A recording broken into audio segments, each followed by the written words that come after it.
जय श्री कृष्णा।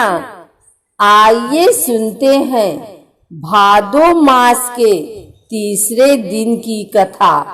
पूजन सामग्री। पूजा में कक्कू, चावल, मेहंदी, गेहूं, गुड़, नारा, पानी का कलश, गणेश जी की मूर्ति, चौथ माता। विधि। यह व्रत भादो की चौथ को किया जाता है। इस दिन सभी सुहागनें व्रत करती हैं। दोपहर में पूजा करके कहानी सुने। उसके बाद शाम को चंद्रमा देखकर अर्घ दें, बायना निकालें, फिर भोजन करें। कहानी। एक साहूकार था। उसकी बहू रोज सखियों के साथ खेलने जाती थी। उसकी सहेलियां उससे पूछती, खाना खा के आई क्या? तो वो कहती, हाँ खा के आई, रूखी सूखी खा के आई। एक दिन उसकी सास ने सुन लिया और साहूकार से कह दिया। साहूकार ने कहा, कान से सुनी बात पर भरोसा नहीं, आँख से देखूंगा तब मानूंगा। एक दिन साहूकार ने उसे ये सब कहते हुए सुन लिया। घर आने पर सास ने उसे खाना खाने बुलाया। रोज के भांति सबके साथ उसे खाना परोसा। खाना गर्म था। ससुर ने उसे पूछा, खाना कैसा है? उसने जवाब दिया, रूखा सूखा। तब साहूकारिन ने कहा, मैं तो तुम्हें सबके साथ खाना देती हूँ, फिर रूखा सूखा क्यों कहती हो? तब बहू ने जवाब दिया, मैं जो खाती हूँ वो ससुर जी की कमाई का खाती हूँ, तो बासी ही हुआ न। जब आपके बेटे कमा के खिलाएंगे तो ताजा भोजन होगा। साहूकार का बेटा समझ गया और धन कमाने हेतु शहर गया। कई वर्ष बीत गए। एक दिन उसकी पत्नी पड़ोसन के यहाँ आग लेने गई। पड़ोसन बोली, इस समय कौन आग देवे? हम सब कहानी सुन रहे हैं। उसने पूछा, किसकी कहानी सुनते हो और इससे क्या होता है? पड़ोसन ने कहा, चौथ के व्रत की। इसे करने से अन्न होवे, धन होवे, पुत्र होवे, पति का सुख मिले। उसी दिन से वह भी चौथ का व्रत करने लगी। उसकी सास उसे 4 समय भोजन देती थी।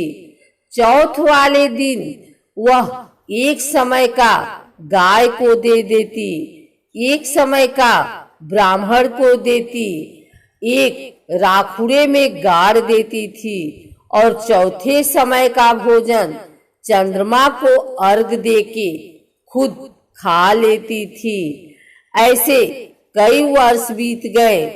एक दिन चौथ विनायक आपस में बात करने लगे कि इसके पति को परदेश से बुलाना चाहिए।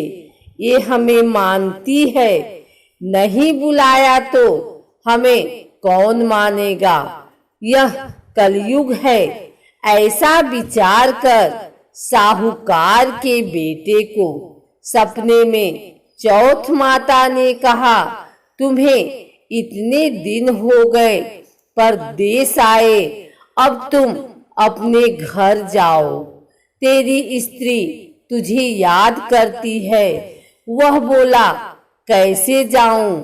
मेरा कारोबार इतना फैला हुआ है कि जल्दी समेटना मुश्किल है।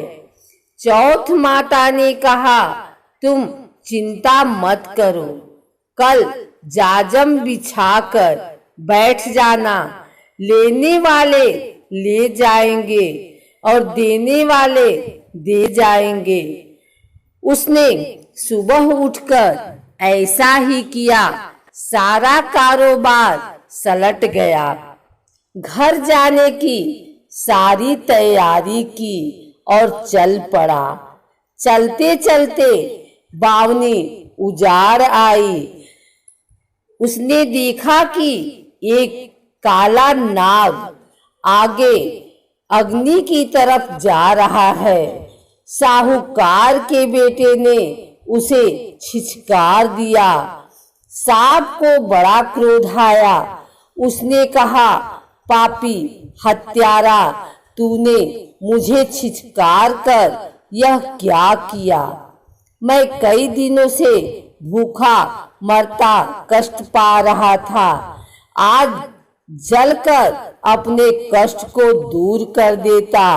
अब मैं तुझे खाऊंगा। साहूकार का बेटा बोला, भाई खाना हो तो खा ले, पर मुझे मेरी माँ और लुगाई से मिले बहुत साल हो गए।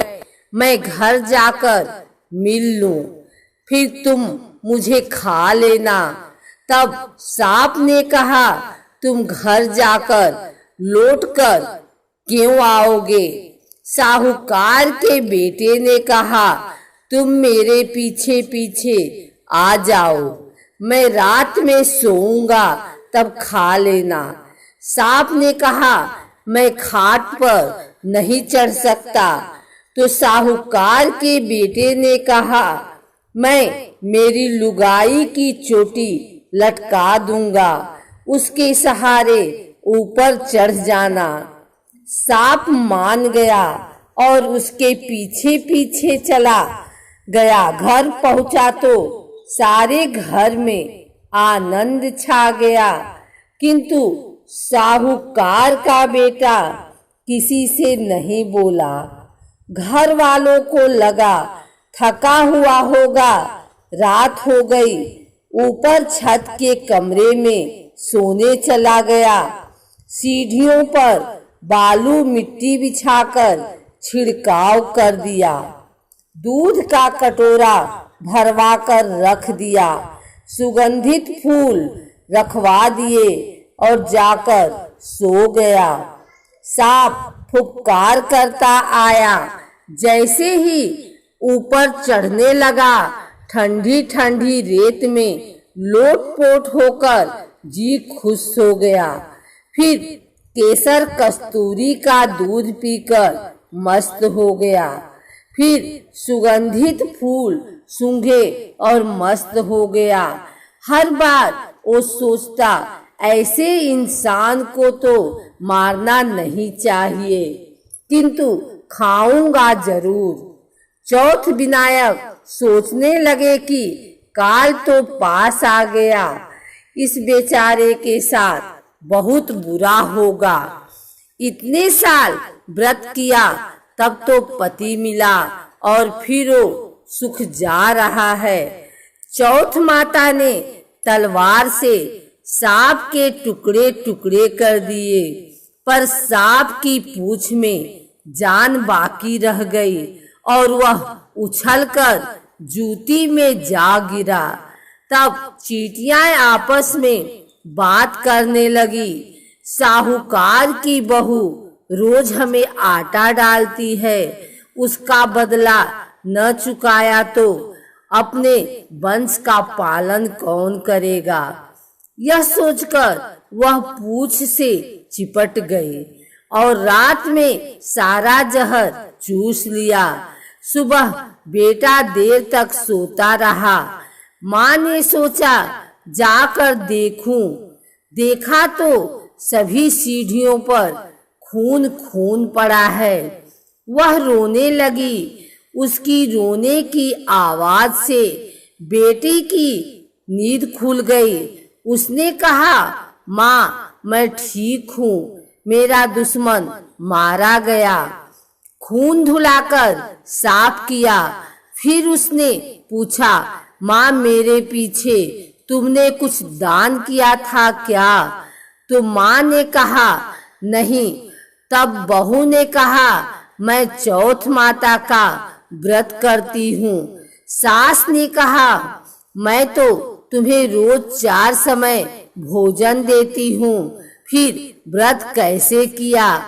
तब उसने कहा, चौथ वाले दिन 1 समय का गाय को देती हूँ, 1 समय का ब्राह्मण को देती हूँ और 1 राखुड़े में गाड़ देती थी, और चौथे समय का भोजन चंद्रमा को अर्घ देके खुद खा लेती थी। सास ने कहा, एक कैसे मान लिया जाए?